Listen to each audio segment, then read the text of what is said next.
Hi viewers. టీమిండియాలో crucial player Ravichandran Ashwin ఆయన నిన్న సడన్ రిటైర్మెంట్ ప్రకటించారు. అయితే అశ్విన్ సడన్ రిటైర్మెంట్ ఫ్యాన్స్ జీర్ణించుకోలేకపోతున్నారు. చాలా మంది అశ్విన్ ఎందుకు ఇలా సడన్ గా రిటైర్మెంట్ ప్రకటించాడు ఆస్ట్రేలియాలో ఉండగా అని చెప్పి చాలా మంది ఒక షాకింగ్ గా ఉన్నారు టీమిండియా ఫ్యాన్స్ అందరూ. అయితే ఈ వీడియోలో దాని గురించి ఒక క్లారిటీ ఇచ్చే ప్రయత్నం చేద్దాము. మనతో ఉన్నారు స్పోర్ట్స్ అనలిస్ట్ సుధీర్ గారు. ఆయనతో ఈ విషయంపై మనం డిస్కస్ చేద్దాం. Hi sir, how are you sir? Hi Karthik, moving on. చెప్పండి, ఎలా ఉన్నారు మీరు? Fine sir, doing good sir. Sir, Ravichandran Ashwin సుదీర్ఘ ప్రయాణం ఉన్న క్రికెటర్ టీమిండియాలో. అటు బ్యాట్స్మెన్ గా, ఇటు బౌలర్ గా, ఒక ఆల్రౌండర్ గా ప్రతిభ కనబరిచిన క్రికెటర్. సో ఆయన సుదీర్ఘ ప్రయాణం గురించి ఒక అనలిస్ట్ గా మీరు ఎలా చూస్తారు? సుదీర్ఘ ప్రయాణం అంటే it's been wonderful journey for him, no doubt about it. నిన్న షాకింగ్ రిటైర్మెంట్ ఒకటే కొంచెం అతని ఫ్యాన్స్ ను ముఖ్యంగా డిసప్పాయింట్ చేసిందని చెప్పాలి. చాలా మంది ఫాలోవర్స్ ఉన్నారు అతనికి ప్రపంచం అంతటా. ఒక క్రికెటర్ గానే కాకుండా ఒక యూట్యూబ్ ఛానల్ నడుపుతాడు, తర్వాత అకాడమీ ఉంది అతనికి. So is been a fantastic cricketer all these years, no doubt about it. And one of India's main match winners గా కూడా మంచి పేరు తెచ్చుకున్నాడు. బికాస్ ఇప్పుడు కుంబ్లే తర్వాత అంటే ఆ పేరు మ్యాచ్ విన్నర్ గా తెచ్చుకుంది Ravichandran Ashwin, no doubt about it. Actually మంచి సపోర్టివ్ రోల్ కూడా అతనికి ప్లే చేశారు. ఎలానైతే హర్భజన్ కుంబ్లే ఉన్నప్పుడు ప్లే చేశాడు, అదే రకంగా జడేజా నుంచి మంచి సపోర్ట్ రోల్ చూసాం. Akshar Patel in some matches actually. So ఒక వండర్ఫుల్ కెరియర్ కొనసాగింది, అందులో డౌటే లేదు. Excepting yesterday sudden announcement actually Karthik, ఎందుకంటే అది కొంతమందిని సర్ప్రైజ్ చేసుకున్నట్టుగా కనబడుతుంది. బట్ ఈ రోజు చదివినటువంటి రిపోర్ట్స్ లో కెప్టెన్ కు ఆల్రెడీ తెలుసు అని చెప్పాడు. బికాస్ పెర్త్లో ఎప్పుడైతే తీసుకోలేదు, పెర్త్లో రోహిత్ శర్మ ఆడలేదు, రోహిత్ శర్మ వచ్చిన తర్వాత you will play pink ball test అని చెప్పాడట. సో అప్పటి వరకే అంటే ఒక టాక్ నడుస్తుంది, అంటే Ashwin maybe may not be included in all matches అని చెప్పి. బట్ అశ్విన్ ఏమన్నాడంటే ఆస్ట్రేలియా టూర్ కంటే ముందు బార్డర్ గవాస్కర్ ట్రాఫీ నేను ఆడుతున్నాను అంటే ఫస్ట్ ఆఫ్ ఆల్ అతను ఏమన్నాడంటే నేను ఆల్ మ్యాచెస్ లో ఆడతానన్నట్టు ఒక వారంటీ ఉంటేనే నేను టీంలో ఆడతాను, లేకుంటే I don't want to participate అని చెప్పాడని చెప్పి అతను ఒక ఇంటర్వ్యూలో చెప్పాడు. సో దట్ ఈస్ యాక్చువల్లీ ఒక లేటెస్ట్ న్యూస్ అసలు. అంటే అంతకుముందు అంత ఎక్కువ తెలిసింది కాదు అది.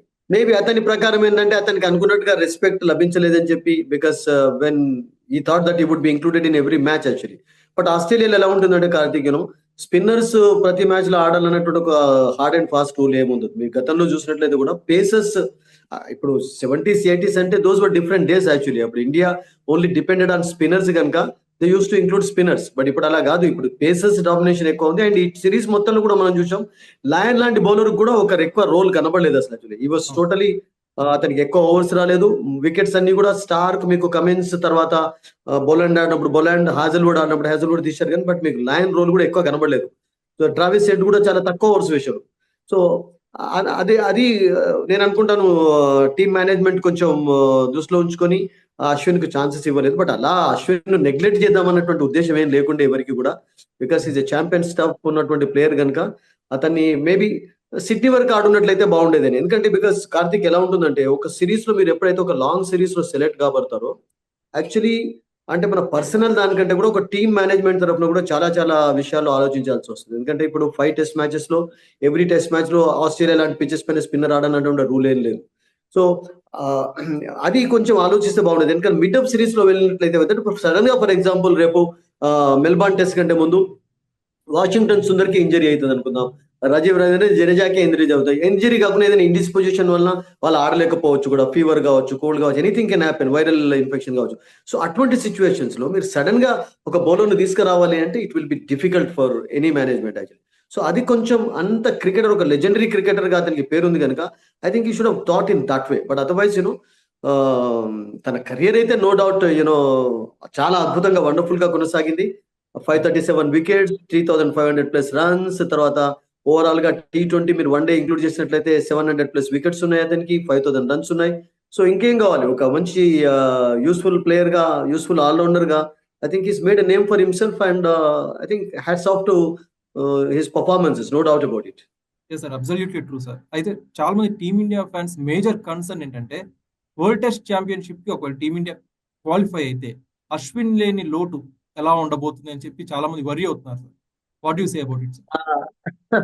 చాలా ట్రికీ క్వశ్చన్ అడిగారు. బికాస్ మీకు లాస్ట్ టైం కూడా ఇండియా 2 ఫైనల్స్ ఆడినప్పుడు కూడా unfortunately last time Ashwin expect చేశారు. వరల్డ్ టెస్ట్ ఛాంపియన్షిప్ ఫైనల్లో అశ్విన్ టీమ్ లో ఉండి ఫైనల్లో ఉన్నట్లయితే it could been a different story అని. ఎందుకంటే బికాస్ ఇంగ్లాండ్ లో మీకు కొంచెం కొన్ని వికెట్స్ పైన you get a bit of turn. ఆస్ట్రేలియాలో కూడా మీకు సిడ్నీలో టర్న్ ఉంటుంది, మెల్బార్న్ లో కూడా కొంచెం టర్న్ లభిస్తుంది.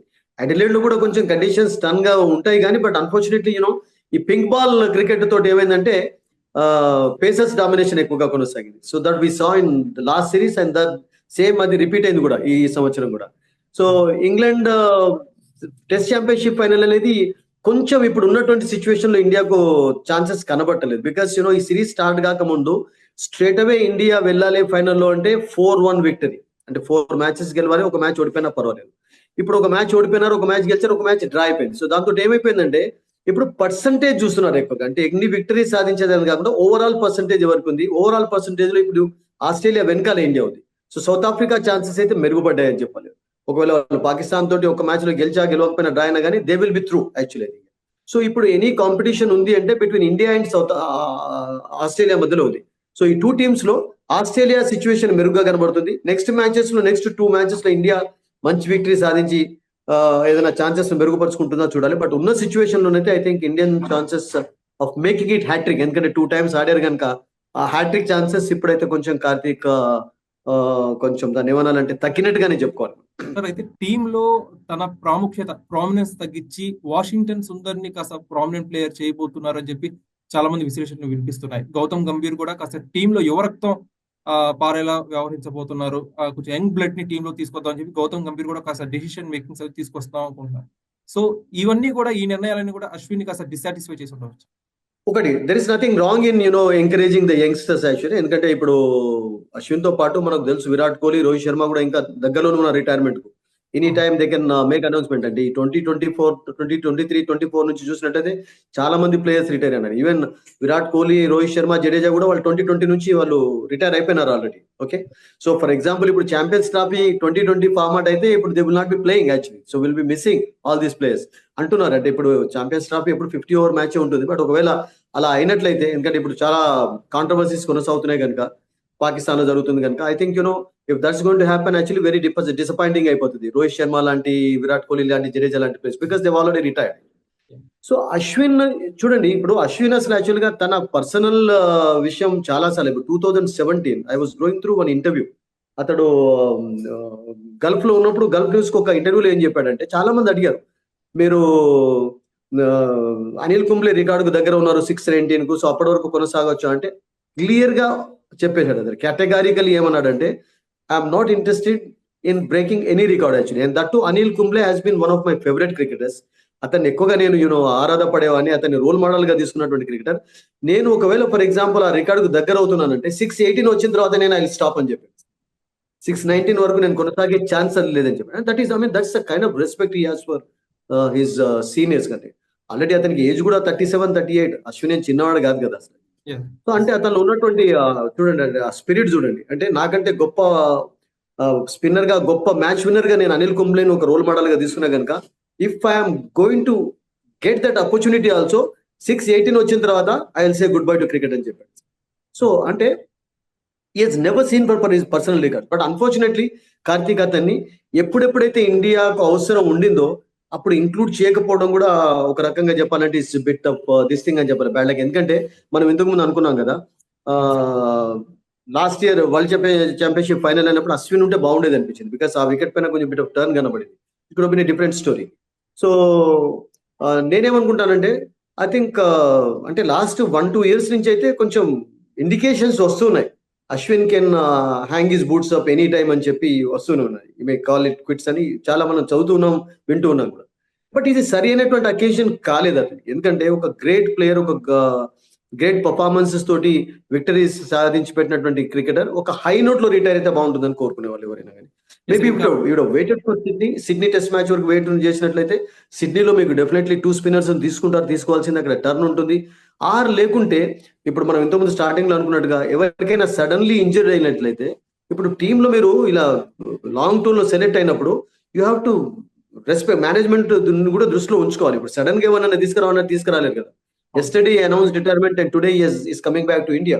సో అలా జరగకుండా కూడా చూసుకోవడం చాలా ఇంపార్టెంట్. సో ఈ విషయంలో కొంచెం సెలెక్టర్స్ కూడా చాలా ఆలోచించాల్సి వస్తుంది ఫ్యూచర్ లో. ఎందుకంటే because it happened only twice with spinners. Australia tour చేస్తున్నప్పుడు ఐ రిమెంబర్ గ్రామ్ స్వాన్ కూడా ఒకసారి సడన్ గా అనౌన్స్మెంట్ చేయడం చూసాం అసలు. 80s లో అయితే ఒకసారి జెఫ్రీ బైకాట్, ఇప్పుడు ఒక కమెంటేటర్ గా పేరు తెస్తున్నటువంటి బైకాట్ ఎవరికి చెప్పకుండా ఈ left the team actually. So ఇలా జరగకూడదు అసలు. బికాస్ ఎప్పుడైతే టీం మీ పైన ఎక్స్పెక్టేషన్స్ పెట్టుకుంటుందో, ఆధారపడుతూ ఉంటుందో, I think you have to ఒక యాంగిల్లో చూసినట్లయితే కొంచెం దాన్ని సీరియస్ గా తీసుకుంటే బాగుండేది సార్ మనం అనిపిస్తుంది. నిన్న రిటైర్మెంట్ స్పీచ్ లో కూడా అశ్విన్ మాట్లాడుతున్నప్పుడు కోహ్లీ, రోహిత్ శర్మ వీళ్ళందరూ కాస్త ఎమోషనల్ అయిన సందర్భం కూడా మనం చూసాం నిన్న యాక్చువల్లీ. అంటే రోహిత్ శర్మకేమో ఆల్రెడీ పెర్త్ లో అతడు లేడు. పెర్త్ లో ఓడిపోయిన తర్వాత వచ్చినప్పుడు ఈ న్యూ దట్ ఈ వాజ్ ఇండికేటింగ్ చేస్తున్నట్టుగా రోహిత్ శర్మ చెప్పాడు.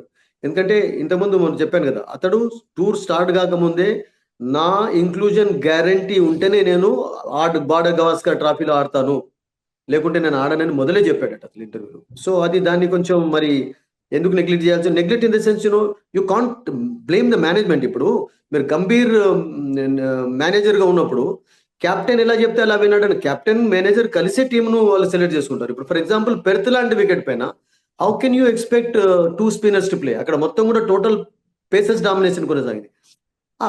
వాషింగ్టన్ సుందర్ని ఎందుకు ఆడించాడు అంటే, మీరు ఇంతకు చెప్పినట్టుగా మేబీ గంభీర్ యంగ్స్టర్స్ ఎంకరేజ్ చేయడమే కాకుండా వాషింగ్టన్ సుందర్ కొంచెం ఈ మధ్యలో బ్యాటింగ్ కూడా సరిగ్గా చేస్తున్నాడు. ఈజీ అంటే కొంచెం మెయిన్ బ్యాటర్ గా అక్కడ కొంచెం ఎక్స్ట్రా బ్యాటర్ యొక్క అవసరం పడింది ఇండియాకు. సో ఐ థింక్ ఆ యాంగిల్లోనే ఆలోచించి అతన్ని తీసుకున్నారు. కానీ బట్ అశ్విన్ టోటల్ గా నెగ్లెక్ట్ చేయాలన్నటువంటి ఉద్దేశం ఎప్పుడు కూడా ఎవరికి లేదు. సార్ అయితే అశ్విన్ మేజర్ బలం అని చెప్పుకోవాల్సి వస్తే carrom ball sir. Carrom ball తో తన టెక్నిక్ తో రైట్ హ్యాండ్ బ్యాట్స్మెన్ కాస్త ముప్పు తిప్పలు పెట్టాడని చెప్పుకోవాలి. సో ఆ టెక్నిక్ గురించి కాస్త డీటెయిలింగ్ ఇస్తారు. You know that there used to be a bowler called Saqlain Mushtaq అని చెప్పి పాకిస్తాన్ లో. వీళ్ళందరికంటే కూడా చాలా గొప్ప స్పిన్నర్ అసలు యాక్చువల్గా. ముత్తే మురళీధరన్ 800 వికెట్లు తీయడానికి కారణం ఎవరన్నారంటే అసలు యాక్చువల్గా నేను 1993 నుండి 1998 వరకు ముత్తే మురళీధరన్ కూడా రెగ్యులర్ గా మీరు అన్నట్టుగా ట్రెడిషనల్ ఆఫ్ స్పిన్ తోటి, ఫ్లిప్పర్స్ తోటి ఫాస్టర్ వన్స్ వేసి అవుట్ చేసేది. కానీ ఆ క్యారమ్ బాల్ అనేది ఫస్ట్ ఆఫ్ ఆల్ అసలు యాక్చువల్గా ఈ వేరియేషన్స్ తీసుకురావాలి. ఇప్పుడు జనరల్ గా లెగ్ స్పిన్నర్స్ అయితే ఏం చేస్తుంటారు, గుగ్లీ వేస్తుంటారు. లెఫ్ట్ ఆర్మ్ స్పిన్నర్స్ అయితే ఏం చేస్తుంటారు, ఒక ఆర్మర్ అని చెప్పి వాళ్ళకి ఒక స్పెషల్ డెలివరీ ఆర్మర్స్ వేస్తుంటారు, ఫ్లిప్పర్స్ వేస్తారు, ఫాస్టర్ వన్స్ వేస్తారు. సో ముత్తే మురళీధరన్ ఏమన్నాడంటే 1993లో సక్లైన్ ముస్తాన్ పాకిస్తాన్ తోటి ఆడుతున్నప్పుడు అసలు యాక్చువల్గా అతడు ఎలా క్రియేట్ చేయగలిగాడు, ఇన్నోవేట్ చేయగలిగాడు, ఇటువంటి ఇంప్రొవైజేషన్స్ ఎలా చేయగలిగాడు అనేది స్టన్ అయిపోయినాడట. So it took more than 4 years to him to master that class అట. ముత్తే మురళీధరన్ లాంటి the highest wicket taker in international 800 wickets చేసిన ముత్తే. సో 1998-99 వరకు అతడు యూజ్ చేయలేదట. అప్పటి వరకు అతని కెరియర్ లో వికెట్లు, ఆ తర్వాత తీసుకున్నటువంటి వికెట్స్ లో చాలా వరల్డ్ ఆఫ్ డిఫరెన్స్ కనబడింది అని చెప్పాడు. సో అశ్విన్ అసలు యాక్చువల్గా స్టార్ట్ చేసింది తన కెరియర్ యాజ్ అ బ్యాటర్ గా. రోహిత్ శర్మ కూడా నేను ఇంటర్వ్యూలో అన్నాడు కదా, అండర్-17, అండర్-19 మ్యాచెస్ ఆడుతున్నప్పుడు యూస్ టు ఓపెన్ బ్యాటింగ్ చేసింది తమిళనాడు కూడా. సడన్ గా ఒకసారి తమిళనాడు రంజీ ట్రోఫీ మ్యాచెస్ ఆడుతున్నప్పుడు అశ్విన్ టేక్స్ 5, అశ్విన్ టేక్స్ 7 అని హెడ్లైన్ చదివినప్పుడు హూ ఇస్ దిస్ అశ్విన్ అని అనుకున్నారు అసలు. యాక్చువల్లీ ఇంకో కొత్త అశ్విన్ ఎవరైనా ఉన్నారా? మురుగన్ అశ్విన్ అని ఒక బౌలర్ ఉన్నారు, లెగ్ స్పిన్నర్ అఫ్ కోర్స్ తమిళనాడులో. Maybe they thought that bowler అని అనుకున్నాడు. బట్ ఎవరంటే రవిచంద్రన్ అశ్విన్. అంటే ఒక మీడియం పేసర్ గా స్టార్ట్ చేశాడు తన career. Father use to be a club cricketer. Starting లో హైట్ ఉంది కనుక మీడియం పేసర్ గా స్టార్ట్ చేశాడు. ఆ తర్వాత ఎప్పుడైతే తనకు ఆ ఆర్ట్ డెవలప్ చేసుకోగలిగాడో on the advice of some coaches actually he become a different bowler actually. అతన్ని గ్రూమ్ చేయడంలో చాలా మంది రోల్ ఉంది. ఫాదర్ తో పాటు WV Raman also played a key role actually. Some of other cricketers in Tamil Nadu అతనికి చాలా అడ్వైజ్ చేయడం, తర్వాత ఆ స్పిన్ ఒక ఆర్ట్ లాగా అతడు డెవలప్ చేసుకున్నాడు. అండ్ ఈ క్యారమ్ బాల్ అనేది మీరు అన్నట్టుగా ముత్తే మురళీధరన్ సక్లం వీళ్ళ నుంచి నేర్చుకునేవి అసలు యాక్చువల్గా. సడన్ గా స్ట్రేటర్ వన్ వేయడం, ఒక లెగ్ స్పిన్ లాగా ఆఫ్ స్పిన్ అంటే అదే మీకు యాక్షన్ లో వేయడం చాలా కష్టం. ఇప్పుడు లెగ్ స్పిన్నర్ ఎలానైతే అదే యాక్షన్ లో గుగ్లీ వేస్తాడో అది కన్ఫ్యూజ్ చేస్తుంటుంది. ఆ తర్వాత మీరు అన్నట్టుగా డిఫరెంట్ వేరియేషన్స్ తోటి మీరు అన్నట్టుగా అశ్విన్ తనకు ఒక ప్రత్యేకత నేర్పరుచుకున్నాడు, no doubt about it. Okay, Ashwin topic గురించి పక్కన పెడితే మనం నితీష్ కుమార్ రెడ్డి గురించి మాట్లాడుకోవాల్సి. మన తెలుగు క్రికెటర్ ఇప్పుడు ఆస్ట్రేలియా కూడా రాణిస్తున్నాడు. సో తన పర్ఫార్మెన్స్ గురించి మీరు ఎలా ఫీల్ అవుతున్నారు సార్? ఆస్ట్రేలియాలో తను కనబరుస్తున్న పర్ఫార్మెన్స్ గురించి. So far so good, no doubt about it. ఎందుకంటే చాలా మంచి ఇన్నింగ్స్ ఆడాడు ఫస్ట్ 2 టెస్ట్ మ్యాచెస్ లో. దట్టు ఇండియా ఫస్ట్ మ్యాచ్ లో గెలవడానికి అతను రిషబ్ పంత్ యొక్క ఇద్దరి పార్ట్నర్షిప్ కొంచెం హెల్ప్ఫుల్ గా అయింది, అందులో డౌటే లేదు. That was good for him actually. ఆ తర్వాత నెక్స్ట్ మ్యాచ్ లో కూడా ఒక 40 అతను నుండి చూసాం. But two early to say about him actually. Because ఒక ప్లేయర్ ను టీమ్ లో ఇంక్లూడ్ చేసినప్పుడు మీరు విరాట్ కోహ్లీ ఆడుతున్నాడు అంటే విరాట్ కోహ్లీ టీమ్ లో ఎలా ఆడుతున్నాడు, is playing as a specialist batsmen గా ఆడుతున్నాడు. రోహిత్ శర్మ కూడా అంతే. రోహిత్ శర్మకు ఎబిలిటీ లేదా, బౌలింగ్ చేయగలుగుతాడు. విరాట్ కోహ్లీ కూడా బౌలింగ్ చేయగలుగుతాడు. బట్ వాళ్ళ మెయిన్ రోల్ ఏంటంటే బ్యాట్స్మెన్ వాళ్ళు. సో ఇప్పుడు నితీష్ కుమార్ రెడ్డిని అంటే ఇప్పుడు లోవర్ ఆర్డర్ లో కొంచెం ఇండియా మిడిల్ ఆర్డర్ కొంచెం బ్రిటిల్ గా ఉందని చెప్పి, అంటే ఎప్పుడు ఏమవుతుందో చెప్పలే, వల్నరబుల్ గా ఉందని చెప్పి ఇంక్లూడ్ చేసి బ్యాటింగ్ తోటి ఆడిస్తున్నారా, లేకుంటే అతను ఒక స్పెషల్ ఆల్రౌండర్ గ్రూమ్ చేస్తున్నారు. స్పెషల్ ఆల్రౌండర్ అంటే ఇప్పుడైతే ఉన్నటువంటి సిచ్యువేషన్స్ లో ఇప్పటి వరకు ఈ he's looked more like batting allrounder. Yes sir, true. Bowling allrounder లాగా కనబడలేదు. 2 వికెట్స్ తీసుకున్నాడు ఇప్పటి వరకు. 2 అభిషేక్ అవుట్ చేయడం చూసాం. బట్ 2 వికెట్స్ తీసుకున్నవి కూడా అఫ్ కోర్స్ మంచి బాల్స్ వేసే తీసుకున్నాడు, మంచి బౌలింగ్ అయితే చేస్తున్నాడు. బట్ అతని రోల్ టోటల్ గా మనం చూడాలి ఫ్యూచర్ లో. ఎందుకంటే ఒక స్పెషలిస్ట్ బ్యాటర్ గానైతే ఆడించకపోవచ్చు. మీకు స్పెషలిస్ట్ బ్యాటరీ అవసరం ఉన్నాడు టీంలో అంటే they might go for other one actually. చాలా మంది బట్ అతని రోల్ ఒక ఆల్రౌండర్ గా ఉపయోగపడుతుంది అని చెప్పి చేసి ఇప్పటి వరకు 2020లో కూడా చక్కగా ఆడాడు. ఐపీఎల్ లోనైతే అదరగొట్టాడు లాస్ట్ ఇయర్ యూనో. అదే పర్ఫార్మెన్స్ T20లో అవకాశం వచ్చినప్పుడు కూడా కనబరచగలిగాడు. బట్ టెస్ట్ క్రికెట్ అనేది జస్ట్ ఒక సిరీస్ తోటి చెప్పలేము మనం కార్తీక్. ఇప్పుడు చూడండి శుభ్మన్ గిల్ లాంటి ప్లేయర్స్ కూడా నెక్స్ట్ మ్యాచ్ లో ఆడతాడా లేదన్నటువంటి అది వస్తున్నాయి. I read report yesterday Shubman Gill may not be included. దాన్ని ఏమంటారంటే త్వరలో తీసుకోవచ్చు అని చెప్పి వికెట్ కీపర్ బ్యాటర్ని తీసుకోవచ్చు అని అంటున్నారు. ఎందుకంటే బికాస్ 2 మ్యాచెల్లో అతనికి పర్ఫార్మెన్స్ సరిగా లేదు. సో ఈవెన్ యశస్వి జైస్వాల్ కూడా ఫస్ట్ సెంచరీ సాధించిన తర్వాత మళ్ళీ స్ట్రగుల్ కావడం చూసాం. సో అంటే ఇప్పుడు he's good actually, so far so good అని చెప్పాను అందుకనే. బట్ ఫ్యూచర్ విషయం మనం ఏం చెప్పలేము అసలు. Too early to talk about he's a talented cricketer, youngster, మంచి క్వాలిటీస్ ఉన్నాయి, he's a good fielder also. But we have to wait and see. Sir, what's your opinion on sir? I mean SRH playing 11 sir ఎలా ఉండబోతుంది అనుకుంటారు? కావ్య మరి picks ఎలా చేసింది అంటారు option లో? మీ ఒపీనియన్ ఏంటి సార్? ఇప్పుడు అశ్విన్ ఉంటే మేబీ అశ్విన్ ఆడిస్తారు కావచ్చు మెల్బాన్ అనుకున్నారు. Melbourne has been a lucky hunting ground అండి ఇండియాకు రియల్ గా చూసినట్లయితే. I mean over the years లో కూడా లాస్ట్ టైం కూడా ఫస్ట్ మ్యాచ్ ఎడ్లోడ్ లో ఓడిపోయిన తర్వాత 36 ఆల్ అవుట్ అయిన తర్వాత India came back strongly thanks to standing captain Rahane's brilliant 100. అప్పుడు కోహ్లీ లేకపోవడంతో అతను చాలా అద్భుతంగా ఆడాడు. అండ్ ఈ ప్లేడ్ ఎక్సలెంట్లీ యాక్చువల్లీ. ఆ సెంచరీ చాలా ఉపయోగపడింది ఇండియన్ విక్టరీలో. అండ్ మెల్బాన్ లో కొన్ని స్వీట్ మెమరీస్ ఉన్నాయి ఇండియాకు. So maybe boxing day I think should better one for India. ఎందుకంటే ఇప్పటి వరకు అయితే ఫస్ట్ మ్యాచ్ లో గెలిచారు, సెకండ్ మ్యాచ్ లో ఓడిపోయినారు, థర్డ్ మ్యాచ్ లో కూడా ఆస్ట్రేలియాని ఎప్పుడైతే 85 for 7 చేయగలిగారో ఐ థింక్ కొంచెం బౌలర్స్ కూడా మెల్లమెల్లగా దే ఆర్ గెయినింగ్ కాన్ఫిడెన్స్. ఇప్పుడు ఆకాశ్ దీప్ వచ్చిన తర్వాత బ్యాటింగ్ లో స్ట్రెంత్ పెరిగింది కొంచెం లోవర్ ఆర్డర్ లో. Is bowling well actually, got wickets also in second innings. Siraj మంచి సపోర్ట్ అయితే ఇస్తున్నాడు ఇప్పుడు ఎట్ ప్రెసెంట్ బుమ్రాకు. Bumrah has been outstanding. Okay, highest wicket taker అయిపోయినాడు అగేన్స్ట్ ఆస్ట్రేలియా ఇన్ ఆస్ట్రేలియా. అన్ని రికార్డ్స్ బ్రేక్ చేస్తున్నాడు అతన్ని. సో వీళ్ళైతే ముగ్గురు ఉంటారు. జడేజా మరి అంత ఇన్నింగ్స్ ఆడినందుకు అతన్ని బ్యాటర్ కన్నా అయితే తీసుకోవాలి. అతని కాన్ఫిడెన్స్ చాలా అద్భుతంగా ఉంది. అండ్ ఈ can be of course useful as spinner also. So ఏదైనా మార్పు ఉంటే మనం ఇంతకు ముందు అనుకున్నట్టు శుభ్మన్ గిల్ ను డ్రాప్ చేసి వికెట్ కీపర్ బ్యాటర్ ను తీసుకుంటారా ఎక్స్ట్రాగా, ఆర్ లేకుంటే అతన్ని కంటిన్యూ చేస్తారా? But otherwise I don't think there will be making many changes in Melbourne also. Sir, one final question on IPL sir, IPL 2020. So SRH Sunrisers Hyderabad Kavya మరి picks ఎలా చూడొచ్చు sir ఈసారి? ఐ మీన్ మీ opinion ఏంటి SRH playing 11? Hyderabad ఎప్పుడు కూడా ఒకటి Karthik, they have been very careful in selecting members IPL టీంలో. అయితే వాళ్ళు చాలా పిసినారితనం కనబరిచి మంచి మంచి ప్లేయర్స్ తీసుకునేవాళ్ళు. మీరు చూడండి గతంలో కూడా ఒక 2-3 ఆక్షన్స్ కంటే ముందు Hyderabad at the end of the auction they use to have plenty of money ఉండేది వాళ్ళ దగ్గర. క్రోర్స్ ఆఫ్ రూపీస్ ఉండేది అసలు. మొన్న పంజాబ్ ఎలా అయితే 113 crores ఉంచుకున్నారో అంత డబ్బు ఉండేది. బట్ ప్లేయర్స్ ఎవరు లభించే వాళ్ళంటే తక్కువ డబ్బుకు మంచి మంచి ప్లేయర్స్ లభించేవాళ్ళు అసలు. ఇప్పుడు మీకు గతంలో శిఖర్ ధవన్ కు వార్నర్ కు ఇంత రేట్ ఎక్కడదండి, 4 crores 5 crores తోటి నడిచింది. ఇప్పుడు ఒక్కొక్క ప్లేయర్ 20 crores. ఇప్పుడు క్లాసన్ 23, కమిన్స్ కొంచెం తగ్గి 18, అంటే వీళ్ళు ఇద్దరికి కలిపే 50 కోట్లు అయిపోయింది. ఇంకో ప్లేయర్ అభిషేక్ శర్మని ఇంక్లూడ్ చేస్తే 60-70 crores అయిపోయినాయి అసలు. సో ఇంపార్టెంట్ ప్లేయర్స్ వాళ్ళు సెలెక్ట్ చేస్తున్నారు హెడ్ తో పాటు. అండ్ మిగతా వాళ్ళను కూడా నితీష్ ను కూడా ఆఫ్ కోర్స్ ఉంచుకున్నారు వాళ్ళు. అండ్ మిగతా వాళ్ళను ఇప్పుడు షమీ వచ్చాడు టీంలోకి, గుడ్ ఫర్ దేమ్ యాక్చువల్లీ. మరొక వెస్టిండీస్ ఫాస్ట్ బౌలర్ కూడా వచ్చాడు. So I think they have done a good job in selecting good members also. So team అయితే స్ట్రాంగ్ గా కనబడుతుంది. లాస్ట్ 4-5 years లో there performance has been good also. Last year అయితే అదిరిపోయే performance కనబరిచారు. ఎన్నో రికార్డులు కూడా నమోదు చేయగలిగారు. సిక్సర్ల మోతలు మోగించారు మనం చూసాం. పవర్ ప్లేలో 120, 110 కామన్ గా, అంటే ప్రతి మ్యాచ్ లో కూడా కామన్ అయిపోయింది అసలు. Head and Abhishek Sharma batting ఇద్దది. So I think their confidence is very high actually. So మంచి టీం అయితే ఉంది. And hope that this time they try for the title. So చాలా ఎక్కువ అవకాశాలు ఉన్నాయి. వేరే టీమ్స్ కూడా కొంచెం స్ట్రాంగ్ గా ఉన్నా కానీ ఎక్కువ హాట్ ఫేవరెట్ గా ఎస్ఆర్ఎస్ దిగుతుందని చెప్పి చాలా మంది ఫ్యాన్స్ కూడా ఫీల్ అవుతున్నారు.